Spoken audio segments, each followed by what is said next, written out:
Romains, chapitre 2. Donc, relisez le texte. Dans l'église de Rome, il y avait des Juifs qui se réclamaient du Messie, qui étaient en fait simplement des bons religieux et qui ne suivaient pas la loi de Dieu. L'apôtre Paul, je rappelle, dans le chapitre 1, il a décrit l'état de culpabilité des païens. C'est ce qu'il décrit d'ailleurs dans les 17 premiers versets du second chapitre.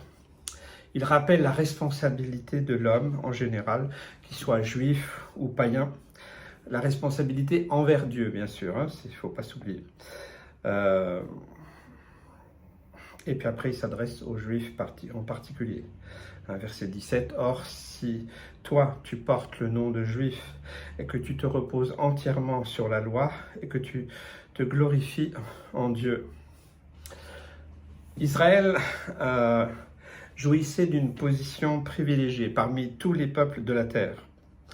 Dieu s'était révélé à lui comme le seul et unique vrai Dieu et lui avait donné tous ses commandements. Le juif était instruit dans les pensées de Dieu et savait discerner les choses excellentes. C'est pourquoi il se croyait être un conducteur d'aveugles et une lumière pour tous ceux qui sont dans les ténèbres. Il les considérait avec pitié ou même avec mépris du haut de sa grandeur. Mais la réalité était différente et l'apôtre Paul commence un peu l'exploration de cette situation. Qu'en est-il réellement de lui, de ce juif? Est-ce que ses privilèges l'avaient conduit à marcher dans les voies de Dieu? Est-ce que la lumière qu'il possédait l'avait détourné des abominations païennes? Malheureusement, hélas, il ne possédait qu'une forme de connaissance et de vérité par le moyen de la loi, et se croyait un instructeur des hommes dépourvu d'intelligence, maître. Donc, c'était un peu compliqué. Il faisait exactement les mêmes choses que les païens, mais d'une manière différente, détournée. Ce que Paul rappelle. Il se rendait ainsi doublement coupable. Toi donc qui enseignes les autres, ne t'enseignes-tu pas toi-même? Toi qui prêches qu'on ne doit pas dérober, dérobes-tu? Toi qui dis qu'on ne doit pas commettre d'adultère, commets-tu l'adultère? Toi qui en as abomination, les idoles, commets-tu des sacrilèges? Toi qui te glorifies en la loi, déshonores-tu Dieu par la transgression de la loi? J'ai lu le verset 21 et à 23. C'est des paroles qui sont dures, qui sont même pesantes. Tous les discours vaniteux du juif ne faisaient que montrer avec une clarté d'autant plus grande sa honteuse situation. Si sa conscience avait été quelque peu éveillée, il n'aurait pas pu faire autrement que de se courber sous le sévère jugement de l'apôtre et reconnaître son péché et sa folie. Certes, les Juifs n'avaient pas seulement commis péché sur péché et privé leur Dieu des sacrifices qu'ils lui devaient en s'en servant pour leur propre profit, mais leur méchanceté avait atteint un tel point que le nom de Dieu était blasphémé à cause d'eux parmi les nations. C'est le verset 24. Partout où ils étaient venus, ils avaient profané ce saint nom. Dans Ézéchiel 36 ou Ésaïe 52. Dieu qui ne donne pas sa gloire à un autre et juge sans exception de personne selon l'œuvre de chacun, pouvait-il sanctionner une telle conduite? Nous savons que Dieu regarde au cœur, heureusement. Des formes extérieures sans réalité ne peuvent lui suffire. Car en effet, poursuit l'apôtre, la circoncision est profitable si tu accomplis la loi, mais si tu es transgresseur de la loi, ta circoncision est devenue incirconcision. C'est-à-dire qu'on ne te distingue pas par rapport aux païens. Excusez-moi. Et réciproquement, Si l'incirconcision garde les exigences de la loi, son incirconcision ne sera-t-elle pas comptée pour circoncision? En d'autres termes, si un païen garde les exigences de la loi, il est acceptable devant Dieu. Il juge ce dernier qui, dans la lettre et la circoncision, est transgresseur de la loi. L'apôtre ici nous fait remarquer, dans les versets de 1 à 16 du chapitre 2, ne développe pas les vérités de l'Évangile, mais il parle simplement des justes voies de Dieu à l'égard de l'homme. C'est important de faire cette nuance. On a à peine besoin d'ajouter que ces voies se recommandent à toute conscience sincère et ne sont nullement en contradiction avec les révélations de la grâce de Dieu en son Fils bien-aimé. La conclusion de l'apôtre, c'est simple et même très clair. Car c'est versets 28 et 29. Car celui-là n'est pas juif,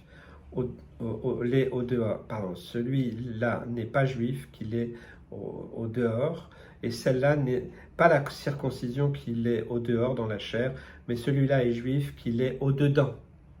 Et la circoncision est du cœur, en esprit, non pas dans la lettre. Et la louange de ce juif ne vient pas des hommes, mais de Dieu. Donc on trouve là un principe qu'on retrouve régulièrement. Dieu trouve son plaisir dans la sincérité. Il rejette toute forme extérieure. À quoi sert une religion extérieure? Et je ne porte pas de jugement. Mais à quoi sert? C'est bien de se poser la question. À quoi sert l'observation la plus exacte de toutes sortes de rites, de traditions, si le cœur et la conscience ne sont pas amenés dans la lumière de Dieu par l'œuvre accomplie par Jésus à la croix? Donc Paul y rappelle que en Christ, pour être un vrai juif, il faut avoir été circoncis à l'intérieur. Vous voyez? Je pense que ça, c'est important. En esprit, et la louange de ce juif ne vient pas des hommes, mais de Dieu. Vous voyez? On change. La gloire n'est pas pour l'homme qui respecte les lois de Dieu, qui accomplit les œuvres et autres. Mais il y a satisfaction de Dieu, et c'est pour lui la gloire, l'honneur, et c'est lui qui nous aide à vivre au quotidien. Rappelons-nous ce qui est impossible aux hommes est possible à Dieu. Amen. Être sauvé, chercher Dieu, et lui va se laisser trouver. Il va changer nos cœurs. Il va nous conduire à cette repentance et fera en sorte que nos cœurs veuillent lui obéir et le suivre jusqu'au bout. Mais nous devons aussi avoir dans nos cœurs le fait de faire grâce aux autres. Vous savez, je me souviendrai toujours de ce que Dieu a fait dans ma vie. Ce qu'il a fait à travers ma famille, parce que je ne suis pas né dans une famille chrétienne, et à travers ce qu'il a fait pour ma mère, qui a été guérie miraculeusement, mon père qui a vécu vraiment une conversion radicale, et après ce qu'il a fait pour moi, le reste de ma famille, pour moi c'est une grâce. Donc je vis dans cette grâce. Alors, quelles que soient les personnes que je peux rencontrer, qu'elles soient religieuses ou pas, encore une fois, il n'y a pas de jugement dans mes propos, eh bien, je demande aussi à ce que le Seigneur m'aide à avoir beaucoup d'amour et de miséricorde et de faire grâce aussi, comme Dieu m'a fait grâce. La pitié mêlée de crainte, le pardon 70 fois, 7 fois. Toute notre vie, nous devons grandir dans cet amour, mais aussi dans la repentance. À chaque fois que Dieu nous montre par sa parole, par son esprit, par des temps, des circonstances, des fois des personnes que Dieu utilise, eh bien, il nous redresse, il nous remet. Parce que la tendance religieuse, elle est en tout être humain. Il y a une notion, il y a une notion de sacré en nous, parce que nous avons été créés. J'aime à dire que nous sommes extraterrestres, puisque le souffle qui nous a donné la vie sur cette planète, eh bien, c'est un souffle divin qui n'est pas terrestre. Donc il y a en nous une dimension surnaturelle, éternelle, divine. On n'en a pas toujours conscience, mais quand on prend conscience de ça, eh bien ça change notre perspective. Et alors nous savons que là où Dieu nous a placés sur cette planète, eh bien nous pouvons aussi vivre dans cette plénitude. Et alors nous vivons dans sa grâce, dans sa paix, dans sa miséricorde. Et nous apprenons aussi à être miséricordieux autour de nous, à être plein d'amour, de grâce, de compassion pour ceux qui souffrent, pour ceux qui sont aussi tombés encore dans toutes sortes de religiosité ou de rites, voilà, ou qui pensent s'en sortir uniquement par leurs propres efforts. Pour beaucoup d'amour, beaucoup de foi, beaucoup de prière, mais aussi pour nous, chacun de nous, que le Seigneur nous aide à